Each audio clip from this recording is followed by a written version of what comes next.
एक बार प्रेम से बोलिए बागेश्वर धाम की। दोस्तों, मध्य प्रदेश के छतरपुर जिले के ग्राम गढ़ा में स्थित श्री बालाजी के प्रसिद्ध तीर्थ स्थल बागेश्वर धाम के युवा संत धीरेन्द्र कृष्ण शास्त्री आज किसी पहचान की मोहताज नहीं है। आए दिन बागेश्वर सरकार के पास नेताओं का जमावड़ा लगा रहता है। इसी कड़ी में प्रधानमंत्री नरेंद्र मोदी जी का भी नाम शामिल होता है, जो कुछ दिनों पहले ही दर्शन करने छतरपुर के बागेश्वर धाम पहुंचे थे। और दोस्तों, सिर्फ देश के प्रधानमंत्री ही नहीं बल्कि बॉलीवुड के कई दिग्गज कलाकार भी बागेश्वर धाम आए दिन दर्शन करने के लिए वहां पहुंच ही जाते हैं। मध्य प्रदेश के छतरपुर जिले के ग्राम गढ़ा में स्थित सिद्ध स्थान बागेश्वर धाम सरकार इन दिनों पूरे भारत में चर्चा का विषय बना हुआ है। बागेश्वर धाम में रोजाना लाखों की तादाद में भक्त अपनी मनोकामनाएं लेकर पहुंच जाते हैं। बताया जा रहा है कि बागेश्वर धाम के मुख्य पंडित धीरेन्द्र कृष्ण शास्त्री भक्त को देखकर ही बता देते हैं कि उनके मन में क्या चल रहा है। बागेश्वर धाम में आप जैसे ही पहुंचते हैं, आपके ऊपर जो भी साया होता है वो अपने आप ही उतर जाता है। महाराज धाम पर आए हर एक व्यक्ति के मन की बात जान लेते हैं और उनके दुखों को दूर करने के उपाय भी बता देते हैं। इतना ही नहीं, पंडित धीरेन्द्र कृष्ण शास्त्री की कृपा से धाम में हर दिन भंडारा चालू रहता है। पंडित धीरेन्द्र कृष्ण शास्त्री जी का जन्म 4 जुलाई 1996 में छतरपुर जिले के एक छोटे से गांव ग्राम गढ़ा में हुआ था।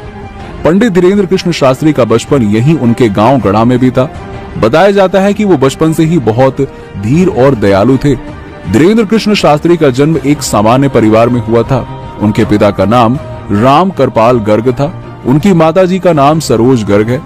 उनके दादाजी का नाम भगवान दास गर्ग है। पंडित धीरेन्द्र शास्त्री जी के दादाजी बहुत अच्छे विद्वान थे। वो निर्मोही अखाड़े से जुड़े हुए थे। पंडित धीरेन्द्र कृष्ण शास्त्री अपने दादाजी को ही अपना गुरु मानते थे और उन्होंने ही उन्हें रामायण और भगवत गीता का अध्ययन करना सिखाया। पंडित धीरेन्द्र कृष्ण शास्त्री एक गरीब परिवार से थे, इसलिए उनको उच्च शिक्षा प्राप्त नहीं हो पाई। वो सरकारी स्कूल में ही पढ़े। पंडित धीरेन्द्र कृष्ण शास्त्री ने 8वीं तक की पढ़ाई अपने गांव में ही की। इसके बाद की पढ़ाई के लिए वो 5 किलोमीटर पैदल चलकर गंज में आते थे। उन्होंने 12वीं तक की पढ़ाई गंज से ही की थी और बीए प्राइवेट किया। इसके बाद वो समाज सेवा और मानव सेवा में लग गए और पढ़ाई छोड़ दी। बताया जाता है कि पंडित धीरेन्द्र कृष्ण शास्त्री का परिवार बहुत गरीब था।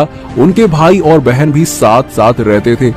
पंडित धीरेन्द्र कृष्ण शास्त्री ने 9 साल की उम्र से ही बालाजी सरकार की सेवा करना शुरू कर दिया था। उनसे पहले उनके दादाजी बालाजी सरकार का दरबार चलाया करते थे और धीरे धीरे वो 12 साल की उम्र से हनुमान जी की कृपा से भागवत गीता का प्रवचन देने लगे और वही बालाजी के दरबार में साधना किया करते थे। इसी साधना का उन पर ऐसा असर हुआ कि बालाजी की कृपा से उन्हें अनेकों सिद्धियां प्राप्त हुई। राम बोलो, सीताराम सब लोग, सीताराम सीताराम। आप में से कोई पत्रकार हमारे चाचा जी का नाम बता सकता है?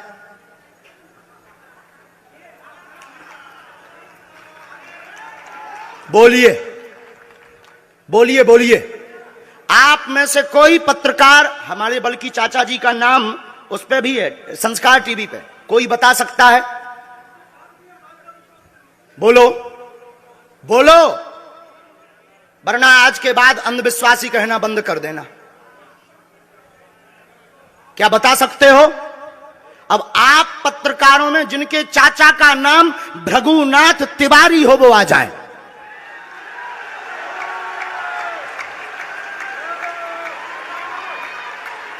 आपके चाचा का नाम भृगुनाथ तिवारी है? जी, मेरे चाचा का नाम भृगुनाथ तिवारी है और वो भोपाल में रहते हैं, अभी मथुरा में हैं।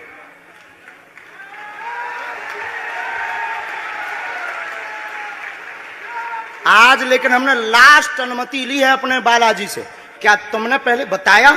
लोगों को अंधविश्वास में तो नहीं ढकेल रहा, महापाप पड़ेगा अगर तुमने बताया हो। गुरुजी, मैं 3 दिन से बल्कि सच्चाई को एबीपी न्यूज में दिखा रहा हूं। मैंने कोई अंधविश्वास फैलाने का और बताने का काम नहीं किया है। मैं यहीं से आपके दरबार से जनता। तो क्या तुम्हारे भाई का नाम राघवेंद्र तिवारी है?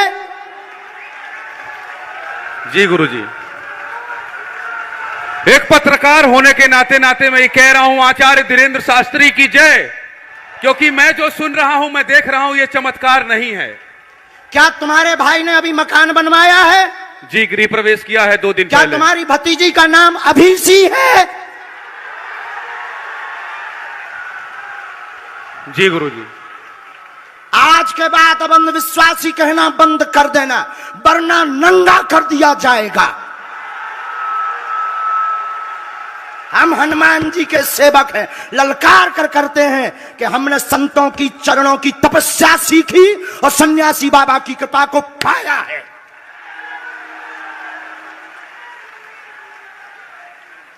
जो भ्रम फैला रहे, आज के बाद भ्रम बंद कर देना। और आज के बाद हम किसी को प्रमाण पत्र नहीं देंगे, न सफाई देंगे, ये शपथ गद्दी से खा रहे हैं।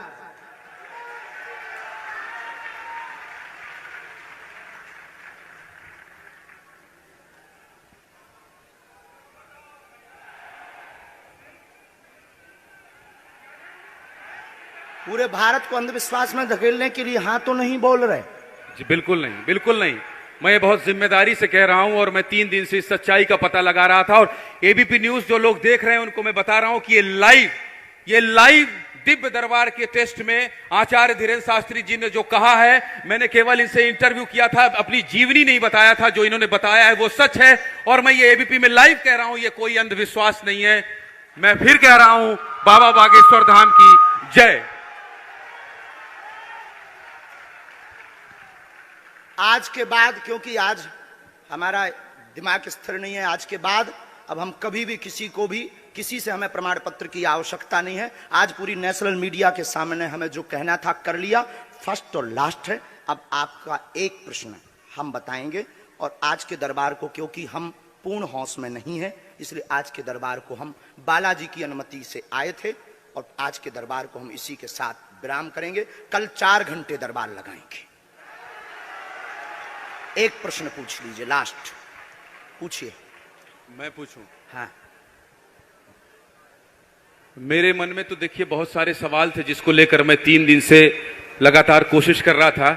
मैं इसी मीडिया में, इसी पत्रकारिता क्षेत्र में और क्या कर सकता हूं, क्योंकि मैं देश और समाज के लिए सेवा करना चाहता हूं इसी फील्ड में रहकर। उसको लेकर पदोन्नति का प्रश्न है, कृपा होगी पत्रकार में इस मंत्र का जाप करें, आशीर्वाद है। और रुकिए, एक ये रखा है और आपका एक और रखा है। हम गुरु हैं, ऊंची गोटी खेलते हैं, कच्ची गोटी नहीं खेली हो। इसमें वो रहस्य भी लिखे हुए हैं जो दुनिया को पता नहीं, सिर्फ तुम्हें और हमें पता है। वो पूरे कमरों की डिटेल लिखी है इसमें। और ये धमकी नहीं है, सिर्फ आधा पढ़वा करके आपको हम संतुष्ट कर देंगे, वो पर्चा वापस ले लेंगे। एक ये आएंगे, ये भाव से बैठे हैं, बस ये आपने भी नहीं सोचा होगा।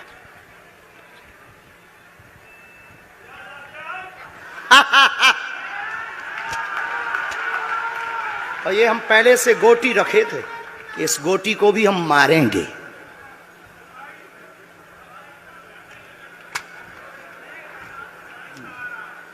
एक पर्चा ले सकते हैं, ये वाला नहीं। दोनों हाथों की मुट्ठी बांधो सब। आज चूंकि हमें उतनी ज्यादा शारीरिक हमें गुरुजी से आज्ञा लेनी पड़ी, क्योंकि हमें कसौटी पर उतरना था, तो गुरुजी से हमें आज्ञा लेनी पड़ी। और हमारे गुरुजी ने सुबह 7:30 बजे कह दिया था, बेटा जाओ झंडा गाड़ कर आओगे सनातन का। दोनों हाथों की मुट्ठी बांध लीजिए सभी।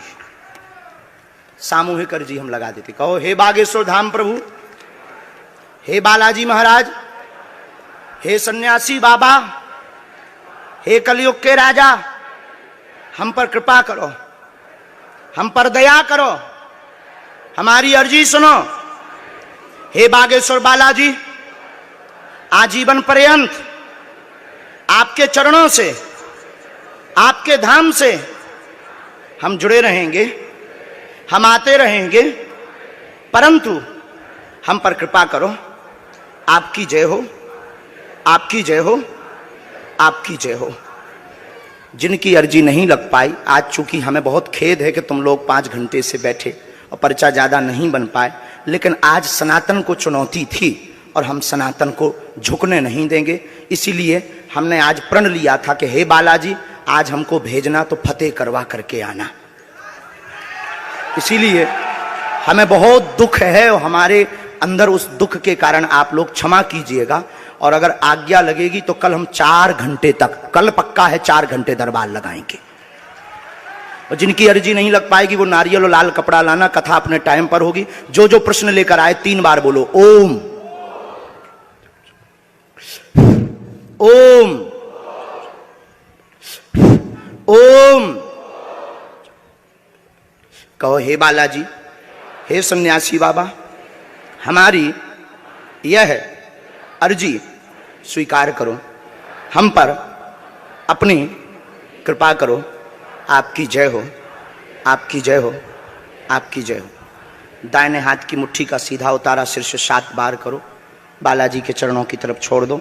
ऐसा करने से शरीर की जो भी नकारात्मक ऊर्जा होगी वो बालाजी के चरणों में बंध जाएगी। अब बाएं हाथ की मुट्ठी का उल्टा उतारा करो एंटी क्लॉक में, शीर्ष 7 बार। इसे भी बालाजी के चरणों की तरफ छोड़ दो। अब दोनों हाथों को मलो, बोलो ओम बागेश्वराय नमः, ओम बागेश्वराय नमः। एक बार आंखों में लगाओ, शरीर में आपको जहां पीड़ा है वहां स्पर्श कराओ और दोनों हाथ उठाकर बोलो बागेश्वर धाम की, सन्यासी बाबा की, दिव्य दरबार की। आपकी बहन अर्जी स्वीकार हो गई है, वो काम हो जाएगा। कल हम आपकी अर्जी लगा देंगे। बाकी हमारे जोश में जो भी बुरा निकला हो तो हम भैया यही कहते हैं कि हमें होश नहीं रहता है। बोलने वाला कोई और था, वो बोलकर चला गया। बोलने वाले सन्यासी बाबा बालाजी थे, वो अपना काम करके चले गए। अब हम नॉर्मल के नॉर्मल आदमी हैं, धीरेन्द्र कृष्ण के धीरेन्द्र कृष्ण। इनकी अर्जी, इनकी बहन जी की, हाँ। और जो है कल हम दरबार में, हम आज छत्तीसगढ़ वालों से क्षमा मांगते हैं और अगर बनेगा तो कल भी अर्जी लगाएंगे और परसों भी लगा देंगे, क्योंकि आज आपका समय खराब हुआ है। इसलिए हम आप लोगों के मन को हीन नहीं करेंगे। आज की कथा अपने समय पर होगी और बस अब हम जो है थोड़ी देर के लिए हमको अब विदा लेना पड़ेगा। अभी भी आप माइक से बोलिए, कोई संदेह माइक से बोल दीजिए, फिर बाद में मत कोई कहे। नहीं, मैं तो बिल्कुल सवाल नहीं उठा रहा हूं और मुझे कोई संदेह नहीं है। कोई आप लोगों में से किसी को संदेह? अब है तो कठठरी बराइयो। हाँ, अब इससे बड़ा कुछ नहीं हो सकता। इसी के साथ दोनों हाथ उठाकर आज का दरबार, कथा में कौन कौन आ रहा है? हाथ उठाओ। पक्का पक्का पक्का? अरे पागलो, चिंता मत करो, हम सनातन का झंडा विदेशों में भी गाड़ कराएंगे, पूरे दुनिया में। और भारत के संतों से कहेंगे आप लोग अपना सिर ऊंचा कर लीजिए, भारत के संतों की तपस्या की क्या ताकत है, उसका दरबार बागेश्वर बालाजी का दरबार है।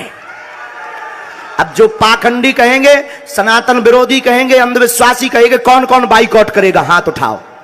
तुम्हें शपथ है अपने अपने पिताओं की, कौन कौन बाइकआउट करवाएगा? अगर अंधविश्वासी और सनातन विरोधी कहेगा तो बाइकआउट करोगे? न्यूज वालों को, टीवी वालों को, जो संतों विरोध करेंगे उन संतों को, हमारा नहीं सनातन का कोई विरोध करेगा तो कौन कौन बाइकआउट करेगा? पक्का पक्का पक्का? अब भारत में रहना होगा तो सीताराम कहना होगा। हरते हैं रोग बाधा श्री हनुमान रे, दर पे जो भी आवे ना खाली हाथ जावे, है गूंजता गगन में गुणगान।